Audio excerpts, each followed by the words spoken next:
This tutorial covers all the exciting updates of version 10.1.8 for the web dashboard and Flowtify apps. Let's jump right into the highlights, starting with new functions within the premium HACCP calendar feature. Not only have we added the option to expand or collapse the filter section for better control on devices with small screens, but we added 3 powerful new filter options at the same time. The label filter. Quickly filter tasks with specific labels. You can even combine this with other filters to zero in on exactly what you need. The long-term checklist filter. Got checklists that span more than 3 days? You can now temporarily hide them to keep your focus on daily tasks. The optional tasks filter. Show or hide incomplete optional tasks in the calendar.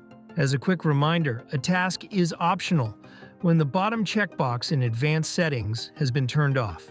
Optional tasks are great for beginners who could use a checklist to help them during their first solo shift.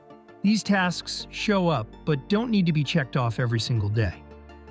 We have also made some notable improvements to the HACCP reports.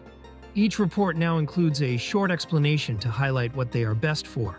The default settings for reports have also been optimized so that the most suitable time period is always pre-selected with a single click. In addition, some report types now show even more detailed evaluations than before. Next, let's talk about what's new in the IoT module. Sensor templates can now be duplicated with ease, making setup of your different sensor templates faster and easier than ever. Within locations, the object screen now displays on each sensor tile whether it's already linked to a template or not.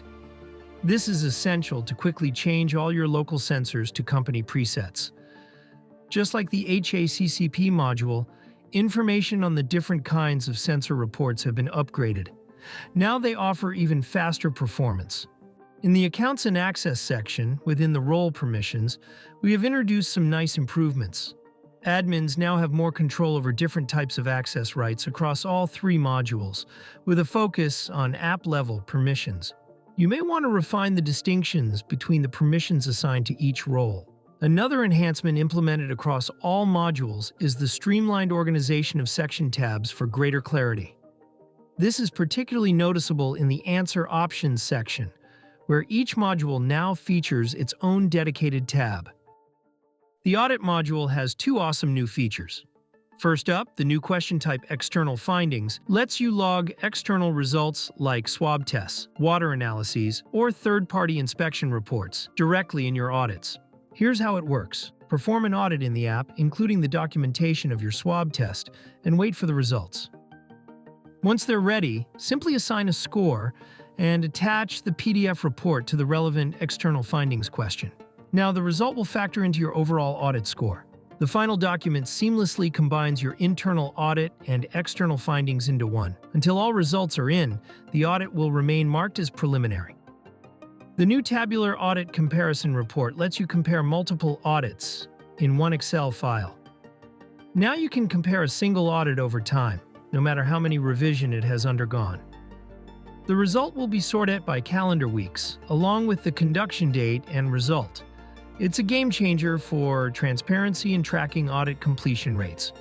To use some of these features, make sure your HACCP and audit apps are updated to the latest version. We recommend activating the Automatic Updates function in the system settings of your mobile devices so that you are always up to date without having to worry about anything.